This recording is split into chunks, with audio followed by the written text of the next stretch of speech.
Chapter 2. Of Mr. Ralph Nickleby, and his establishments, and his undertakings, and of a great joint stock company of vast national importance. Mr. Ralph Nickleby was not strictly speaking what you would call a merchant, neither was he a banker, nor an attorney, nor a special pleader, nor a notary. He was certainly not a tradesman, and still less could he lay any claim to the title of a professional gentleman, for it would have been impossible to mention any recognized profession to which he belonged. Nevertheless, as he lived in a spacious home in Golden Square, which, in addition to a brass plate upon the street door, had another brass plate 2 sizes and a half smaller upon the left-hand doorpost, surrounding a brass model of an infant's fist grasping a fragment of a skewer and displaying the word "Office," it was clear that Mr. Ralph Nickleby did or pretended to do business of some kind, and the fact, if it required any further circumstantial evidence, was abundantly demonstrated by the diurnal attendance between the hours of 9:30 and 5 of a sallow-faced man in rusty brown, who sat upon an uncommonly hard stool in a species of butler's pantry at the end of the passage, and always had a pen behind his ear when he answered the bell.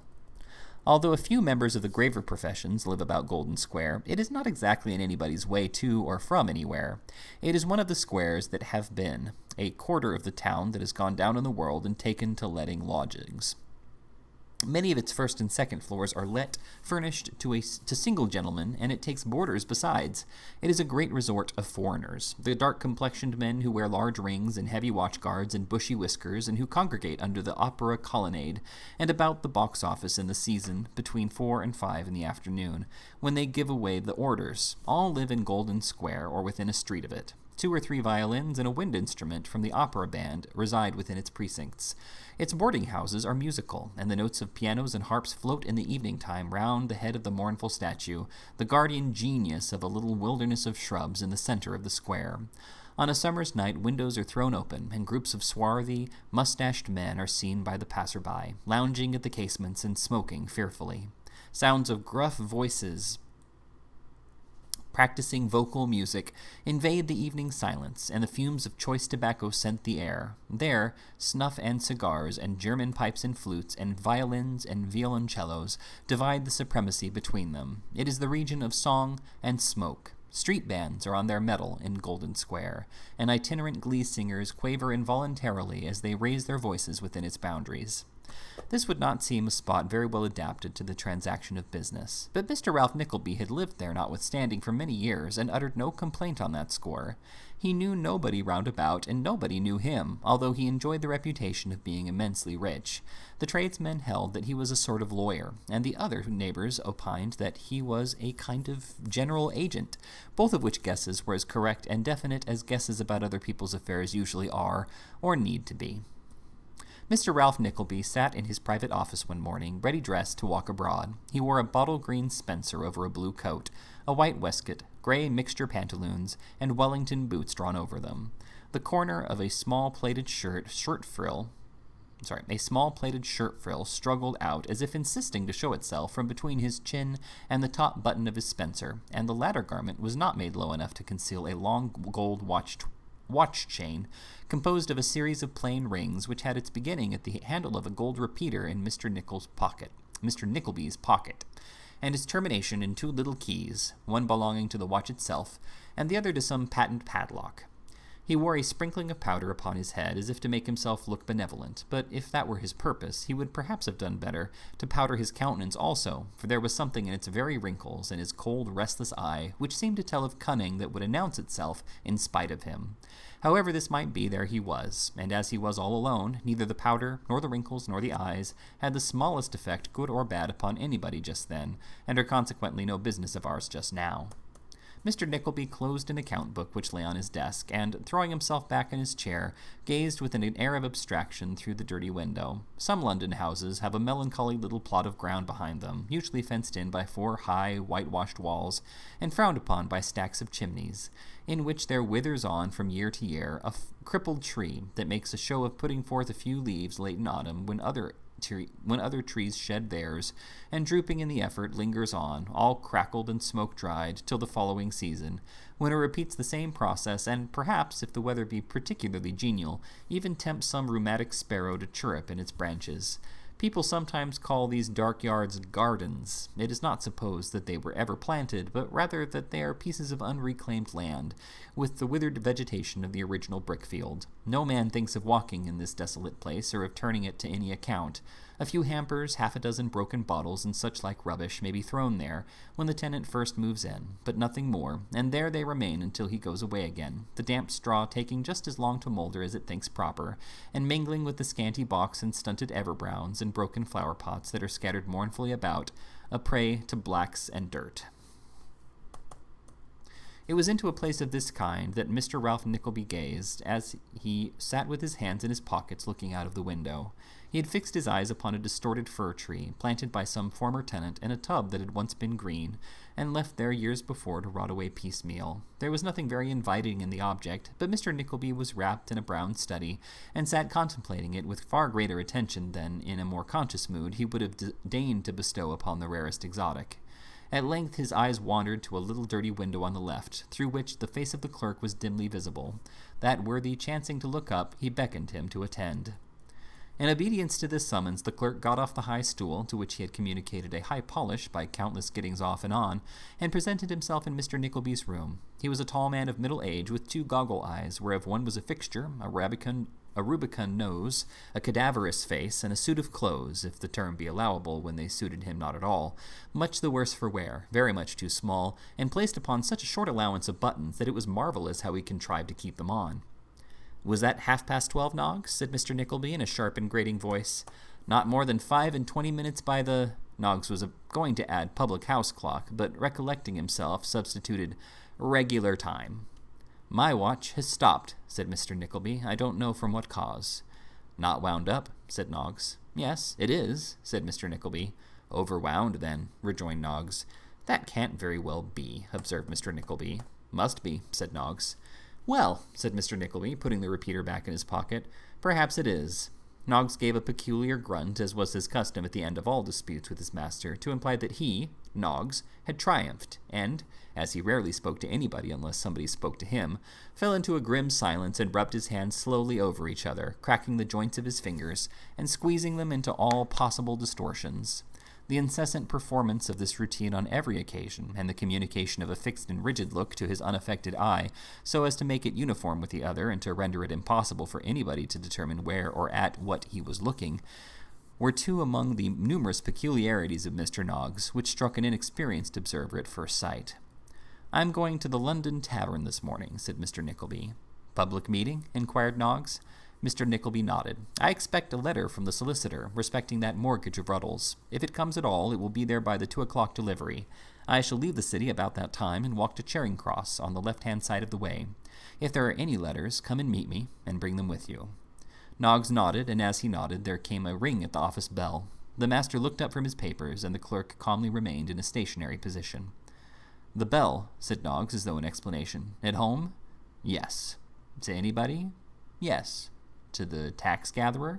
"No." "Let him call again."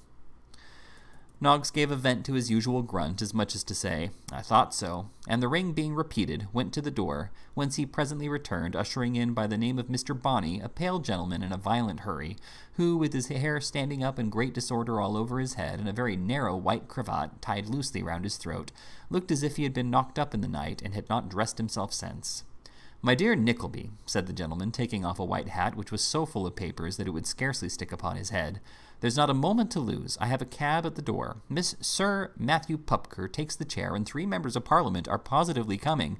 I have seen 2 of them safely out of bed. The third, who was at Crockford's all night, has just gone home to put a clean shirt on and take a bottle or 2 of soda water, and will certainly be with us in time to address the meeting. He is a little excited by last night, but never mind that. He always speaks the stronger for it." "It seems to promise pretty well," said Mr. Ralph Nickleby, whose deliberate manner was strongly opposed to the vivacity of the other man of business. "Pretty well," echoed Mr. Bonney. "It's the finest idea that was ever started. United Metropolitan Improved Hot Muffin and Crumpet Baking and Punctual Delivery Company. Capital, 5 millions. Capital 5 millions in 500,000 shares of £10 each. Why, the very name will get the shares up to a premium in 10 days. "And when they are at a premium?" said Mr. Ralph Nickleby, smiling. When they are, you know what to do with them as well as any man alive, and how to back quietly out at the right time, said Mr. Bonney, slapping the capitalist familiarly on the shoulder. By the by, what a very remarkable man that clerk of yours is. Yes, poor devil, replied Ralph, drawing on his gloves, though Newman Noggs kept his horses and hounds once. Aye, aye, said the other carelessly. Yes, continued Ralph, and not many years ago either, but he squandered his money, invested it anyhow, borrowed at interest, and in short made first a thorough fool of himself, and then a beggar. He took to drinking, and had a touch of paralysis, and then came here to borrow a pound, as in his better days I had done business with him, said Mr. Bonney with a meaning look. Just so, replied Ralph. I couldn't lend it, you know. Oh, of course not. But as I wanted a clerk just then, to open the door and so forth, I took him out of charity, and he has remained with me ever since. He is a little mad, I think, said Mr. Nickleby, calling up a charitable look, but he is useful enough, poor creature, useful enough. The kind-hearted gentleman omitted to add that Newman Noggs, being utterly destitute, served him for rather less than the usual wages of a boy of 13, and likewise failed to mention in his hasty chronicle that his eccentric taciturnity rendered him an especially valuable person in a place where much business was done, of which it was desirable no mention should be made out of doors. The other gentleman was plainly impatient to be gone, however, and as they hurried into the hackney cabriolet immediately afterwards, perhaps Mr. Nickleby forgot to mention circumstances so unimportant. There was a great bustle in Bishopsgate Street within, and as they drew up, and it being a windy day, half a dozen men were tacking across the road under a press of paper, bearing gigantic announcements that a public meeting would be holden at 1 o'clock precisely to take into consideration the propriety of petitioning Parliament in favor of the United Metropolitan Improved Hot Muffin and Crumpet Baking and Punctual Delivery Company, capital 5 millions and 500,000 shares of £10 each, which sums were duly set forth in fat black figures of considerable size. Mr. Bonney elbowed his way briskly upstairs, receiving in his progress many low bows from the waiters who stood on the landings to show the way, and followed by Mr. Nickleby, dived into a suite of apartments behind the great public room, in the second of which was a business-looking table and several business-looking people. "Here!" cried a gentleman with a double chin as Mr. Bonney presented himself. "Chair, gentlemen, chair!"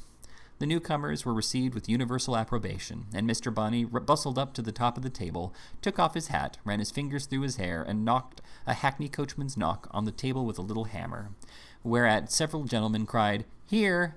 and nodded slightly to each other, as much as to say what spirited conduct that was.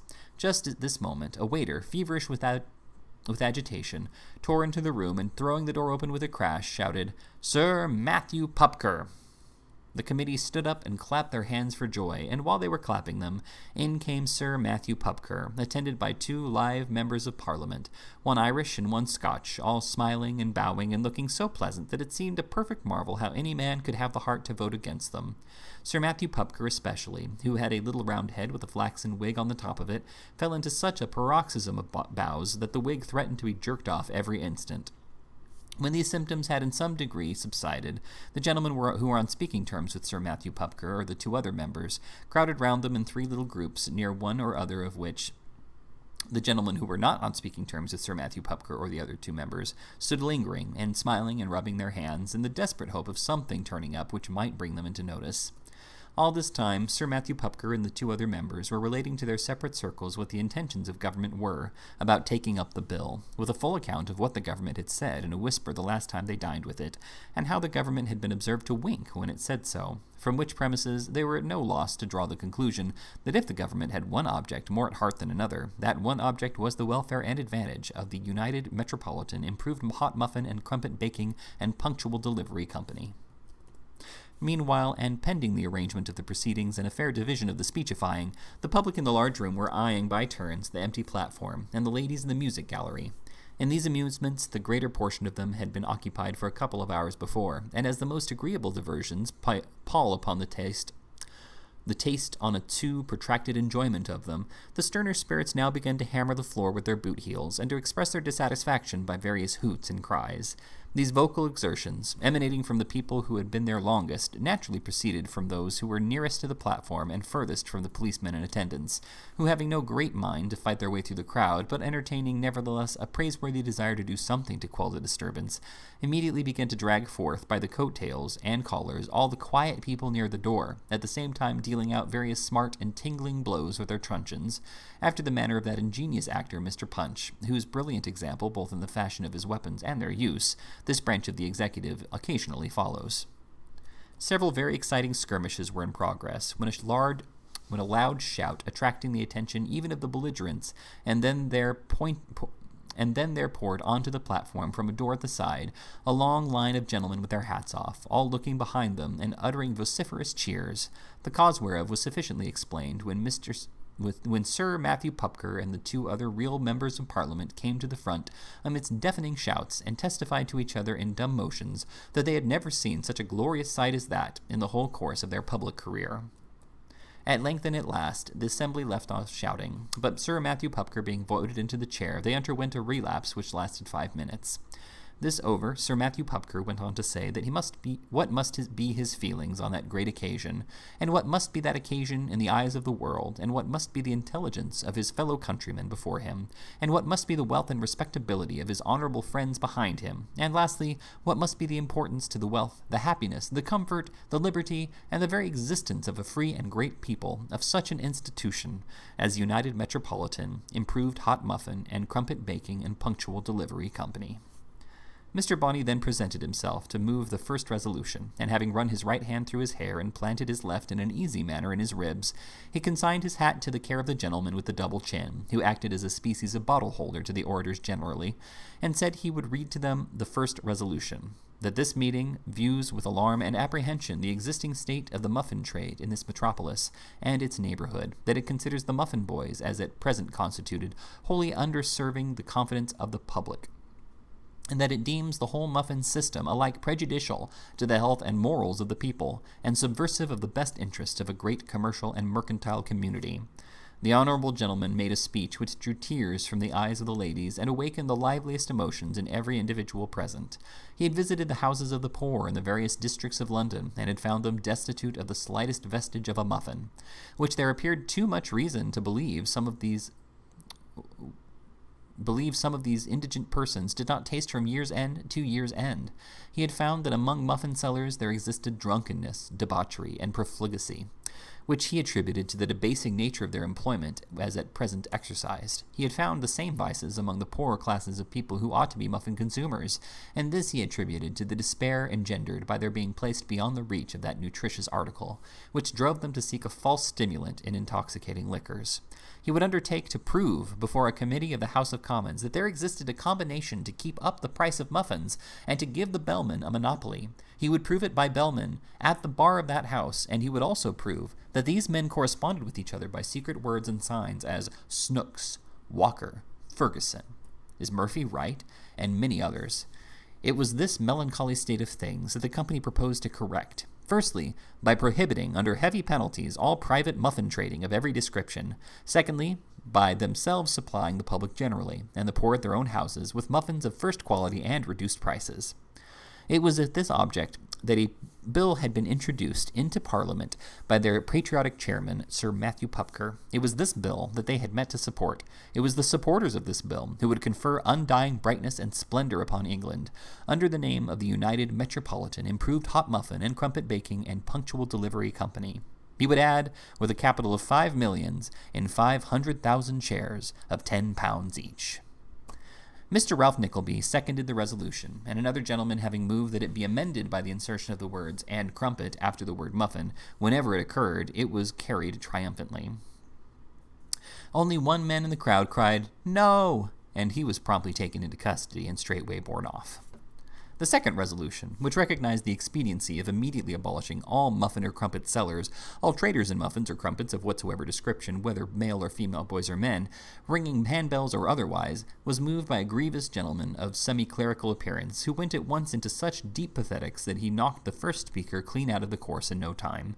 You might have heard a pin fall, a pin, a feather, as he described the cruelties inflicted on muffin boys by their masters, which he very wisely urged were in themselves a sufficient reason for the establishment establishment of that inestimable company. It seemed that the unhappy youths were nightly turned out into the wet streets at the most inclement periods of the year, to wander about in darkness and rain, or it might be hail or snow, for hours together, without shelter, food, or warmth. And let the public never forget, upon the latter point, that while the muffins were provided with warm clothing and blankets, the boys were wholly unprovided for, and left to their own miserable resources. Shame! The honorable gentleman related one case of a muffin boy who, having been exposed to this inhuman and barbarous system for no less than 5 years, at length fell a victim to a cold in the head, beneath which he gradually sunk until he fell into a perspiration and recovered. This he could vouch for on his own authority, but he had heard, and he had no reason to doubt the fact, of a still more heart-rending and appalling circumstance. He had heard of the case of an orphan muffin boy who, having been run over by a hackney carriage, had been removed to the hospital, had undergone the amputation of his leg below the knee, and was now actually pursuing his occupation on crutches. Fountain of justice, were those things to last? This was the department of the subject that took the meeting, and this was the style of speaking to enlist their sympathies. The men shouted, the ladies wept into their pocket handkerchiefs until they were quite moist, and waved them till they were dry. The excitement was tremendous, and Mr. Nickleby whispered his friend that the shares were thenceforth at a premium of 25%. The resolution was, of course, carried with loud acclamations, every man holding up both hands in favor of it, as he would in his enthusiasm have held up both legs also if he could have conveniently accomplished it. This done, the draft of the proposed petition was read at length, and the petition said, as all petitions do say, that the petitioners were very humble, and the petitioned very honorable, and the object very virtuous. Therefore, said the petition, the bill ought to be passed into a law at once, to the everlasting honor and glory of that most honorable and glorious Commons of England in Parliament assembled. Then the gentleman who had been at Crockford's all night, and who looked something the worse about the eyes in consequence, came forward to tell his fellow countrymen what a speech he meant to make in favor of that petition whenever it should be presented, and how desperately he meant to taunt the Parliament if they rejected the bill, and to inform them also that he regretted his honourable friends had not inserted a clause rendering the purchase of muffins and crumpets compulsory upon all classes of the community, which he, opposing all half measures and preferring to go to the extreme animal, pledged himself to propose and divide upon in committee. After announcing this determination, the honourable gentleman grew jocular, and as patent boots, lemon-coloured kid gloves, and a fur coat collar assist jokes materially, there was immense laughter and much cheering, and moreover such a brilliant display of ladies' pocket handkerchiefs as threw the grievous gentleman quite into the shade. And when the petition had been read and was about to be adopted, there came forward the Irish member, who was a young gentleman of ardent temperament, with such a speech as only an Irish member can make, breathing the true soil and spirit of poetry, and poured forth with such fervour that it made one warm to look at him. In the course whereof he told them how he would demand the extension of that great boon to his native country, how he would claim for her equal rights in the muffin laws as in all other laws, and how he yet hoped to see the day when crumpets should be toasted in her lowly cabins, and muffin bells should ring in her rich green valleys. And after him came the Scotch member, with various pleasant allusions to the probable amount of profits, which increased the good humour that the poetry had awakened, and all the speeches put together did exactly what they were intended to do, and established in the hearers' minds that there was no speculation so promising, or at the same time so praiseworthy, as the United Metropolitan Improved Hot Muffin and Crumpet Baking and Punctual Delivery Company. So the petition in favor of the bill was agreed upon, and the meeting adjourned with acclamations, and Mr. Nickleby and other directors went to the office to lunch, as they did every day at 1:30, and to remunerate themselves, for which trouble, as the company was yet in its infancy, they only charged 3 guineas each man for every such attendance.